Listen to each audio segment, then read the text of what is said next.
L'explosion d'une voiture entraîne des enquêteurs sur le parcours tortueux d'une meurtrière. L'anarchie s'empare soudainement d'une salle d'urgence à l'arrivée d'une mourante. Des scientifiques essaient de déterminer comment son sang a pu se transformer en un gaz mortel. En Floride, aux États-Unis, une famille entière contracte une étrange maladie. Puis, la mère meurt dans d'atroces souffrances. Afin de capturer le meurtrier, les policiers doivent d'abord découvrir la source du poison. Le poison est le tueur le plus discret, le plus silencieux. Il travaille de l'intérieur en détruisant le corps de la victime à son insu. Les spécialistes doivent déployer toutes leurs énergies pour découvrir la composition des potions fatales.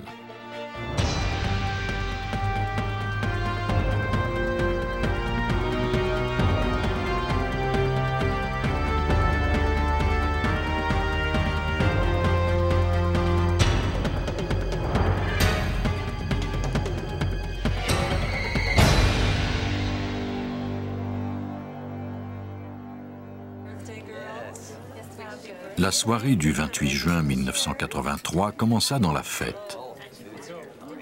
Judy Buenoagno rencontrait son ami de cœur, John Gentry, accompagné de quelques amis qui travaillaient pour elle à son salon de beauté de Pensacola, en Floride. Ils s'étaient réunis pour offrir un bijou à l'une des employées à l'occasion de son anniversaire. À la fin du repas, Judy suggéra à John d'aller acheter une bouteille de champagne afin qu'il puisse continuer à célébrer ailleurs.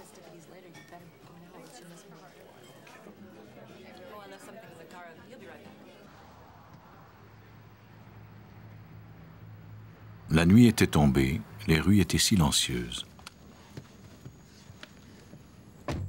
Subitement, le silence fut brisé.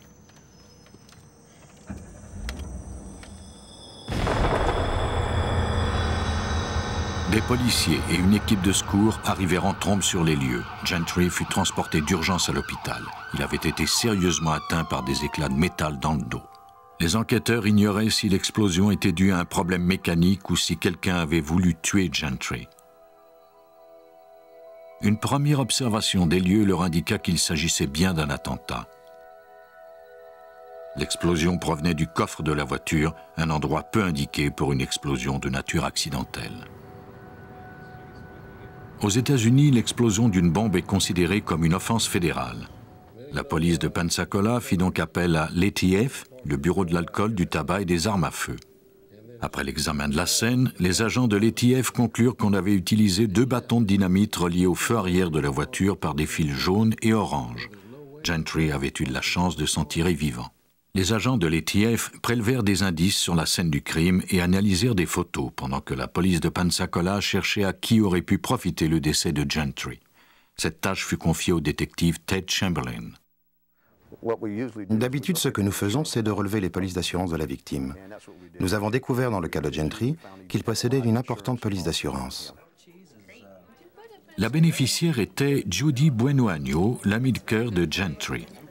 Ce fait n'était pas surprenant compte tenu qu'ils venaient de démarrer un commerce ensemble. L'information en elle-même ne signifiait rien. Chamberlain avait besoin de plus d'éléments pour poursuivre son enquête. C'est l'ATF qui les lui fournit. Les agents avaient appris que la dynamite provenait d'un homme qui vivait en Alabama et qui était un ami très proche de Judy Buenoagno. Gentry ayant quitté les soins intensifs, les détectives allèrent l'interroger à propos des événements qui s'étaient produits. Ils devaient également lui apprendre que Judy Buenoagno était leur principal suspecte. Au début, Gentry eut de la difficulté à les croire, mais il se remémora bientôt plusieurs incidents. Il nous a dit, « Vous savez, quand je restais chez Judy, elle me donnait ses pilules, des vitamines pour me remonter, mais j'étais de plus en plus malade. Il nous a dit qu'il avait cessé de les prendre et qu'il s'était senti mieux. Puis il en avait repris et il était tombé malade à nouveau. »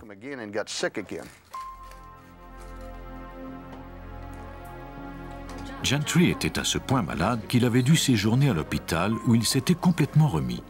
Son médecin n'avait pas découvert la cause de son problème. Lorsque Gentry était retourné chez lui, il était à nouveau retombé malade. il avait finalement décidé d'arrêter de prendre ses vitamines et avait recouvré la santé. Sa maladie n'était plus qu'un mauvais souvenir lorsque sa voiture avait explosé.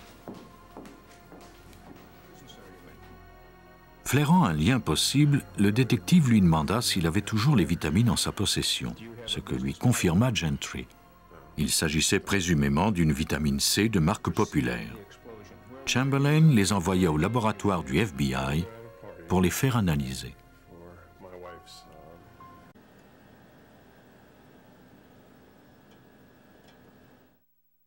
Les capsules contenaient une substance appelée paraformaldéhyde.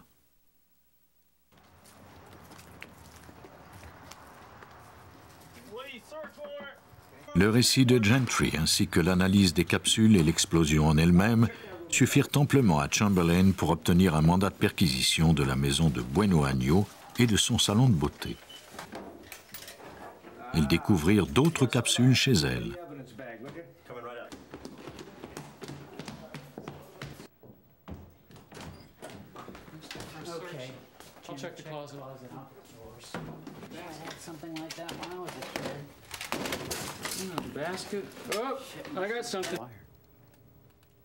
Dans le placard de son fils, ils trouvèrent des fils étrangement similaires à ceux qui avaient servi lors de l'explosion.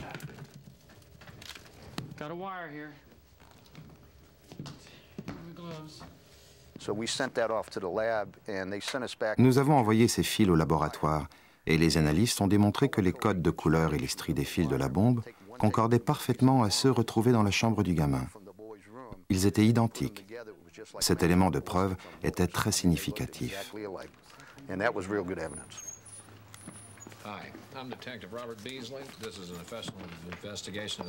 Alors que certains policiers fouillaient la maison, d'autres faisaient de même au salon de beauté à la recherche de produits chimiques. Judy Bueno Agno pouvait facilement obtenir de la paraformaldéhyde puisque ce produit est un désinfectant utilisé dans les salons de beauté.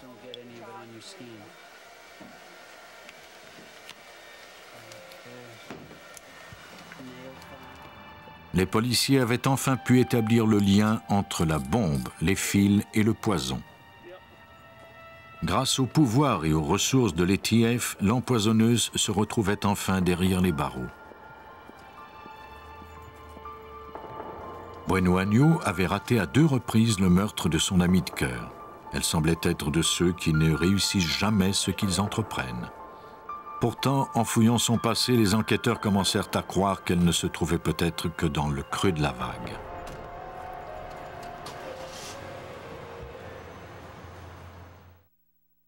Peu après que les médias eurent fait état de l'arrestation de Judy Bueno Agno, le détective Chamberlain reçut un appel téléphonique de la mère d'un de ses anciens amis en Alabama, un homme appelé Bobby Joe Morris qui était mort dans d'étranges circonstances.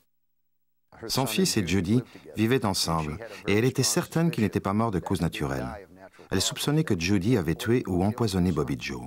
Bueno Agno avait fortement suggéré à la mère de Bobby Joe de faire incinérer son fils, mais cette dernière avait refusé. Chamberlain lui promit qu'il s'occuperait de cette affaire. Judy avait perdu son mari, James Goodyear, en 1971.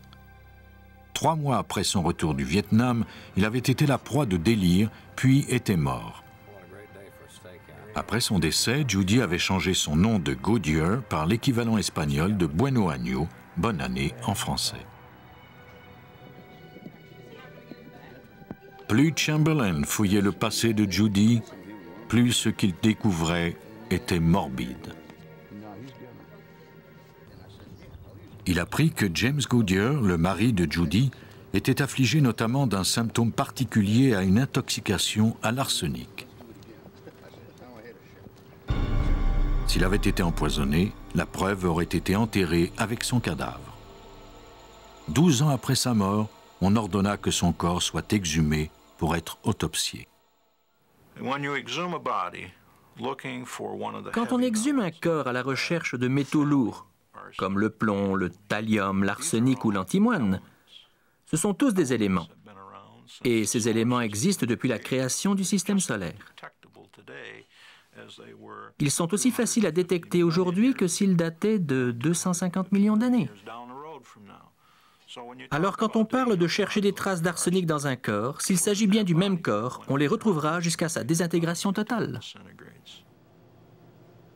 Le corps de Goodyear avait bien été autopsié au moment de sa mort, mais le coroner n'étant pas à la recherche de poison, il n'en avait pas découvert. Pratiquement n'importe quelle substance peut être toxique si une assez grosse quantité est ingérée. Aucune analyse isolée ne peut détecter tous les poisons. Le chercheur doit être guidé par sa connaissance des symptômes afin de restreindre le champ de ses recherches. L'arsenic a tendance à se concentrer dans le cœur, le foie, les poumons et les reins.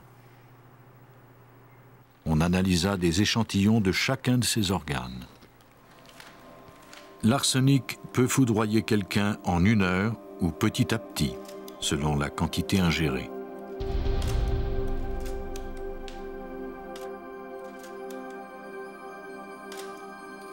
Une mort rapide signifie que le poison aurait eu moins de temps pour endommager les organes. La longue maladie de Goodyear suggérait un empoisonnement par dose cumulative. Les dommages sur ses organes confirmaient cette hypothèse. Ce diagnostic joua un rôle crucial dans l'incrimination de Bueno Agnew, car il rendait l'hypothèse d'un empoisonnement accidentel impossible. Puisque James et Judy vivaient sous le même toit, il était raisonnable de croire qu'ils auraient été exposés de la même façon à l'arsenic, le cas échéant. Mais Judy n'avait jamais souffert des mêmes symptômes. L'analyste détermina ensuite la quantité d'arsenic dans le système de Goodyear.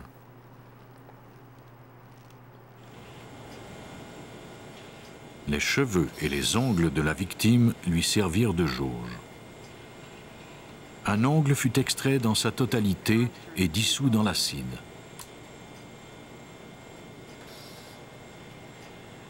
La solution obtenue fut placée dans un spectromètre d'absorption atomique. Cet appareil détermine la concentration d'arsenic dans un échantillon.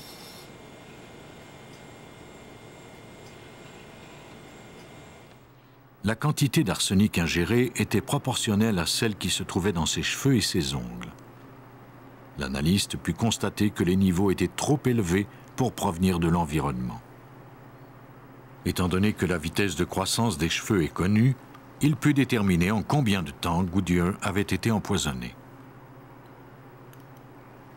La portion des cheveux mesurée correspondait à 3 mois de croissance.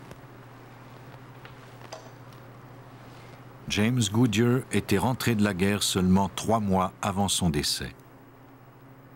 Il semblait bien que Judy n'ait pas perdu de temps pour se débarrasser de son mari.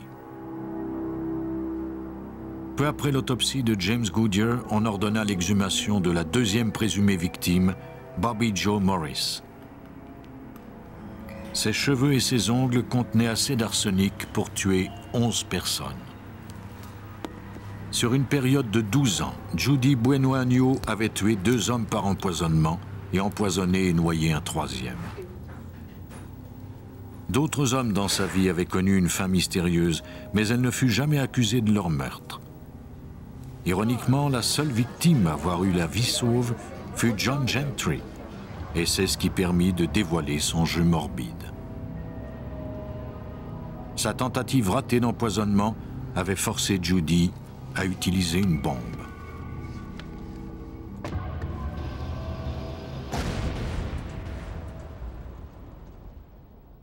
La transition peut paraître bizarre, mais pour le toxicologue John Trestrel, la différence entre l'utilisation d'une bombe ou de poison par un meurtrier est minime. Personnellement, je crois qu'il y a une grande ressemblance entre le profil psychologique du poseur de bombe et celui qui empoisonne. Parce que le poison est une bombe chimique silencieuse. L'effet est le même. Le poison fait exploser la victime sans faire de bruit. L'empoisonnement est plus subtil et difficile à déceler, mais il est résiduel. Même si l'enquête est réouverte plusieurs années plus tard, il peut toujours être décelé.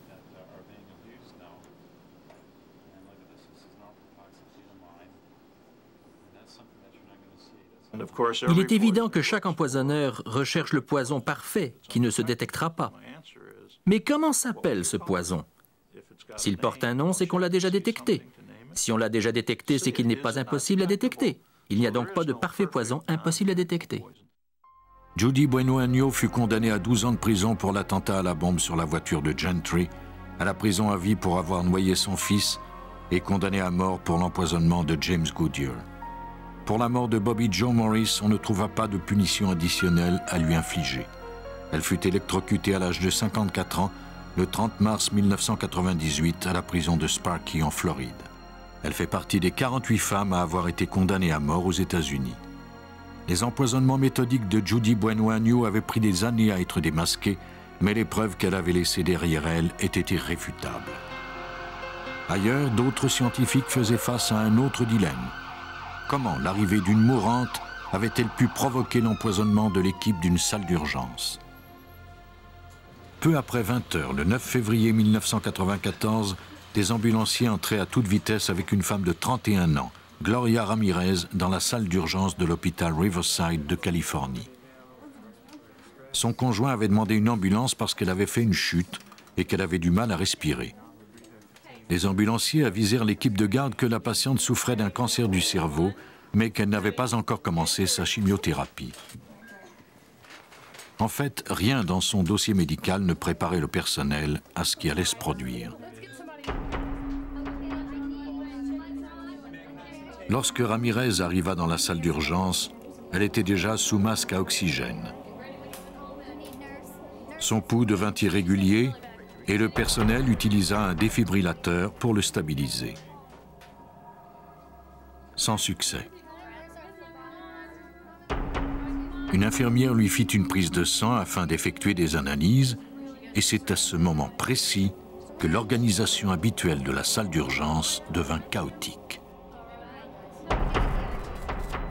Le corps de Ramirez devint luisant et l'infirmière constata qu'une étrange odeur se répandait soudainement.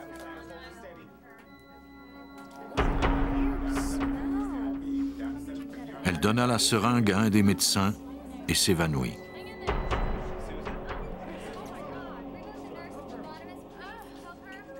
L'odeur étrange qui s'apparentait à un mélange d'ail et d'ammoniac devint encore plus envahissante et on constata la formation de cristaux beiges dans l'échantillon de sang.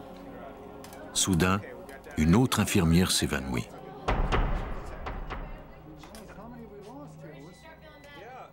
Puis une autre encore se sentit mal et partit se reposer dans le quartier des infirmières où elle s'évanouit à son tour. Ses bras et ses jambes étaient pris de spasmes et elle s'arrêtait parfois même de respirer.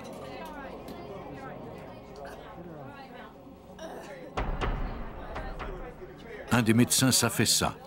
L'état de Ramirez n'avait toujours pas été stabilisé.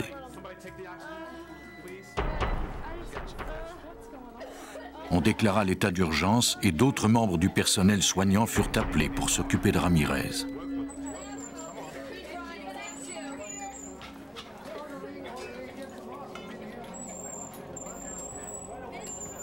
On procéda alors à l'évacuation de l'urgence en déménageant des civières dans l'aire de stationnement de l'hôpital. Incapables de faire face à cette crise, les dirigeants de Riverside durent envoyer patients et personnel médical dans des hôpitaux voisins. Les soigneurs étaient soudainement devenus patients. C'était l'anarchie totale. Et au centre de cette confusion se trouvait une pauvre femme à l'agonie. Le contact avec Gloria Ramirez n'avait duré que 15 minutes. Pourtant, 27 des 37 membres de l'équipe d'urgence de l'hôpital Riverside s'étaient retrouvés malades. L'inhalothérapeute Maureen Welsh était parmi ces victimes.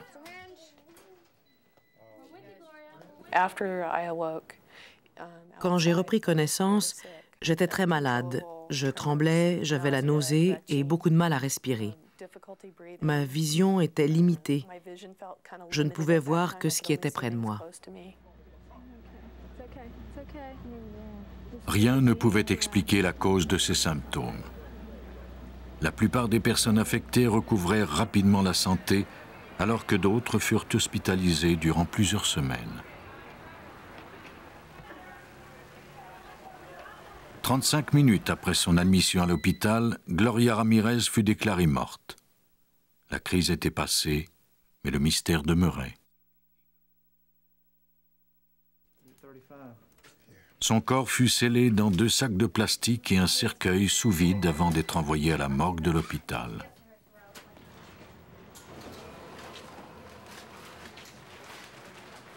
l'équipe d'analystes des matières toxiques de Riverside commença son travail en examinant les égouts, la plomberie et les contenants à déchets. Tout fut inspecté attentivement. Un appareil emmagasina l'air de la salle d'urgence afin de mesurer la présence de gaz toxiques, de solvants ou autres substances chimiques. Rien ne fut laissé au hasard.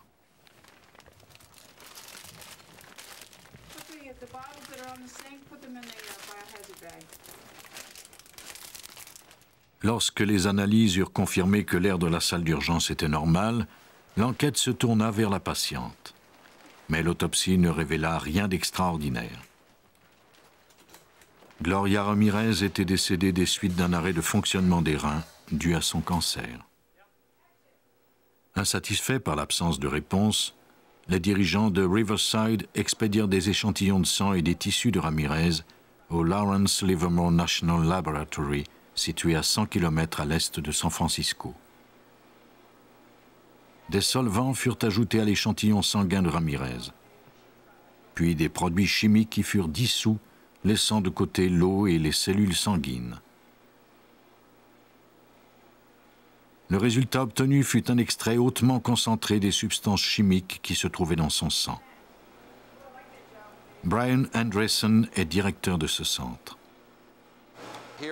Ici, dans ce laboratoire, nous travaillons avec des outils analytiques de haute précision qui nous permettent d'examiner les substances chimiques qui se trouvent dans l'échantillon sanguin et en déterminent la structure, mesurent la concentration, le tout à un niveau infinitésimal. L'identification des substances se fit en 2 temps. Premièrement, l'extrait obtenu dans le sang de Ramirez fut chauffé dans un chromatographe gazeux jusqu'à ce qu'il s'évapore. Compte tenu du fait que chaque substance possède sa propre température d'évaporation, les composantes se séparèrent une à une.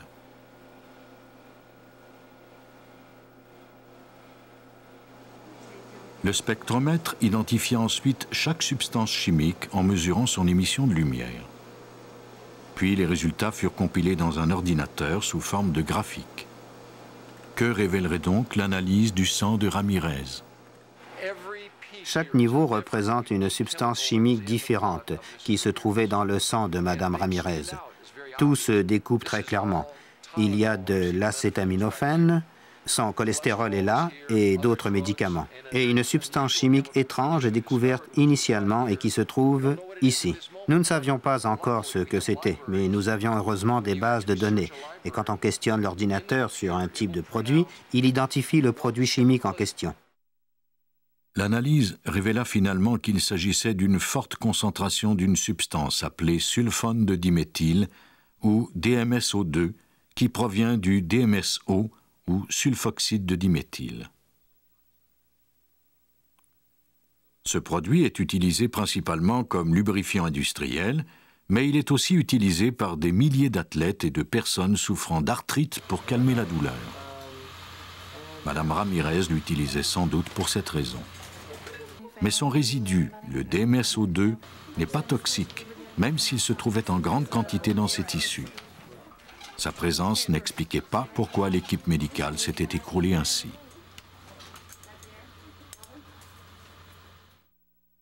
L'analyse forçait Andresen à conclure que rien n'expliquait les étranges événements de cette nuit-là. Incapable d'expliquer ce qui allait dorénavant s'appeler l'incident Ramirez, le département de santé de Californie dut se résigner à le qualifier d'hystérie collective due au stress. Mais l'équipe médicale n'en croyait rien. Je n'ai jamais cru à cette histoire d'hystérie collective parce que les gens qui travaillaient dans cette salle d'urgence, en particulier, étaient comme les pièces d'une machine bien huilée. Ils avaient tous une grande expérience, 15 années ou plus. Ils étaient des vétérans et ils voyaient ce cas comme un cas normal dont ils devaient s'occuper. On ne peut absolument pas douter de ça. Les gens ne sont pas hystériques en temps normal. Refusant l'hypothèse du département de santé, Mme Welch fit ses propres recherches. Plusieurs de ses collègues ainsi qu'elle-même avaient souffert de problèmes de santé chroniques et non pas le genre de symptômes associés généralement à une hystérie collective. Elle réunit rapports de laboratoire et dossiers médicaux et communiqua avec Brian Anderson. Anderson et son collègue, l'assistant directeur Patrick Grant, étudièrent l'information que leur avait fait parvenir Welch et retournèrent à l'étude de ce composé chimique qui posait problème. Je suis retourné à mon bureau et j'ai fouillé la Bible des chimistes, l'index Merck. J'ai cherché l'oxyde de sulfate de diméthyle et le sulfone de diméthyle. Heureusement, ils sont classés ensemble, dans un langage qu'un chimiste nucléaire peut facilement comprendre. C'est à ce moment-là que j'ai réalisé que l'oxydation était la clé entre les deux. Si Ramirez utilisait le DMSO pour soulager ses douleurs, il était plausible de penser que l'oxygène qu'on lui avait administré pendant son trajet vers l'hôpital avait peut-être accéléré la transformation du produit en résidu toxique, soit le DMSO2. Le DMSO est huileux et possède une odeur similaire à l'ail. Cela aurait pu expliquer l'aspect huileux de la peau de Mme Ramirez et l'odeur de la salle d'urgence. Mais cela n'expliquait toujours pas pourquoi tant de gens avaient été affectés. Patrick Grant formula une nouvelle hypothèse. Juste sous la description du DMSO et du DMSO2 se trouvait celle du DMSO4. La seule différence entre les deux composés est la quantité d'oxygène, mais la différence est fondamentale. Les vapeurs de DMSO2 sont inoffensives, alors que le DMSO4 est un gaz neurotoxique mortel. Si on analyse les toxicités et les différents symptômes des gens qui sont exposés au sulfate de diméthyle, ils ressemblent à ceux de l'incident de Riverside. La théorie de Grant semblait se tenir, mais personne n'avait jamais entendu dire que le DMSO2 pouvait se transformer en DMSO4 grâce au simple ajout d'oxygène. Si Grant affirmait qu'une mourante avait pu en quelque sorte se transformer en bonbonne de gaz mortel, il devrait le prouver. Ce travail fut confié au chimiste analytique Rich Whipple. Sa première difficulté était la nature même des deux substances. Le DMSO2 est inoffensif et se dissout dans le sang, mais pas le dangereux DMSO4.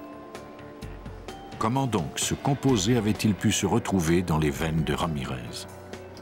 La réponse est que ce n'était pas possible.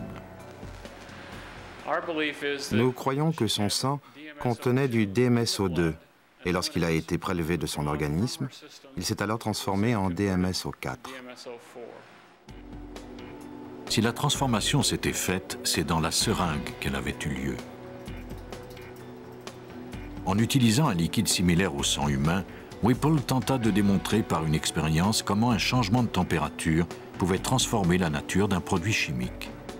À la température du corps humain, le DMSO2 demeure dissous dans la solution. Mais s'il est refroidi, des cristaux se forment, cristaux tels que décrits par certains membres du personnel de l'urgence. Le sang de Ramirez était à une température de 37 degrés Celsius.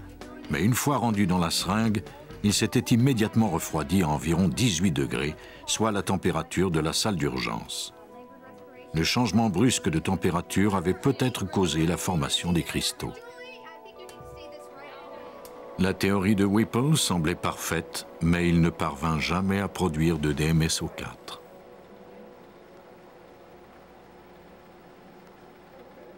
Malheureusement, les analyses de laboratoire ne reproduisent pas toujours fidèlement la réalité. La plus petite quantité de DMSO4 suffisait à empoisonner tout le personnel soignant.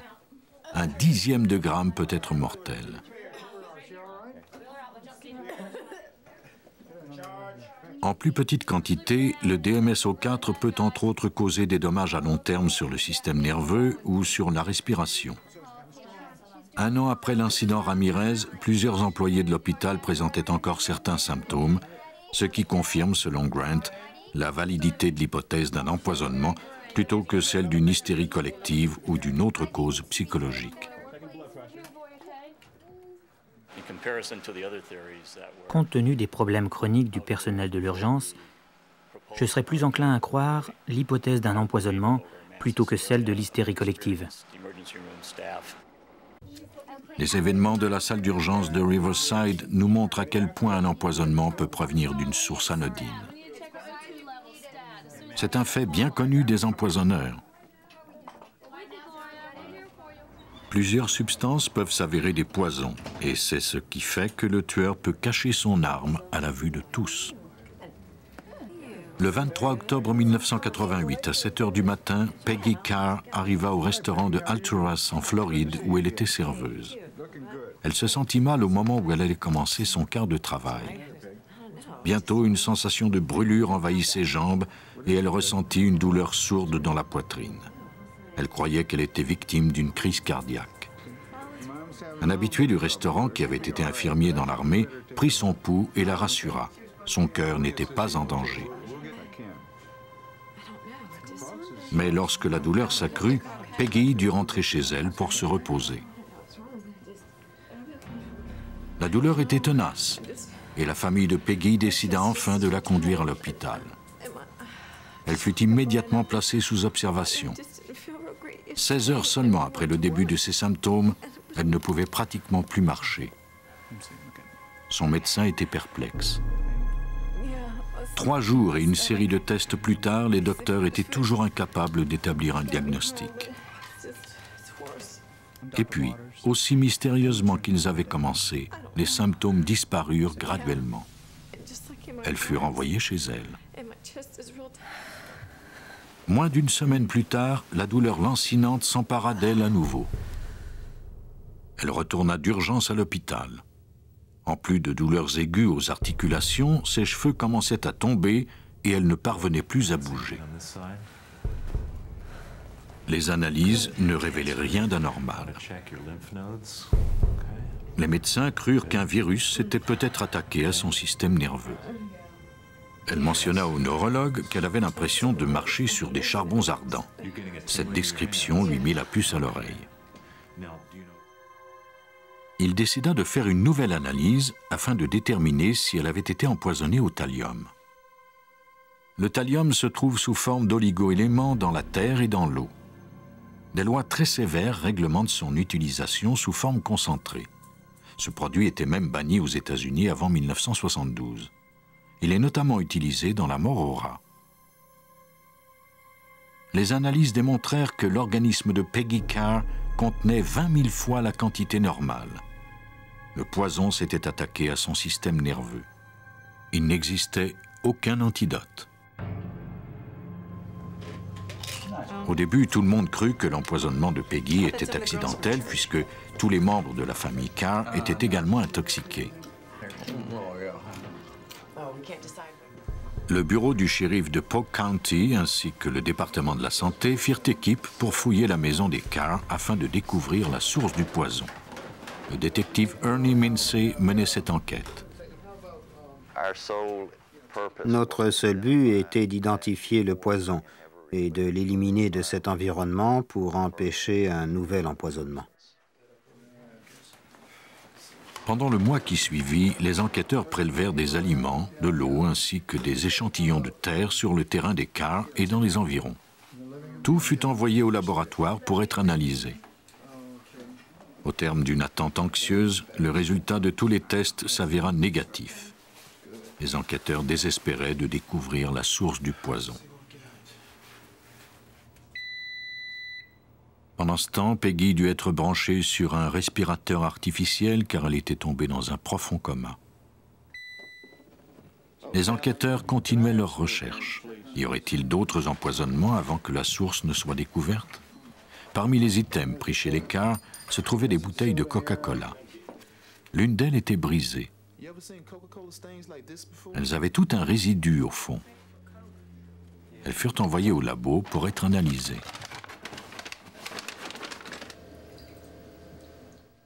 Les bouteilles faisaient partie de dizaines d'autres items également recueillis chez les Carr qui devaient subir les mêmes tests. Les chercheurs espéraient avoir plus de chance cette fois-ci. Le résidu fut mélangé à une solution d'acide nitrique pour savoir s'il contenait du thallium.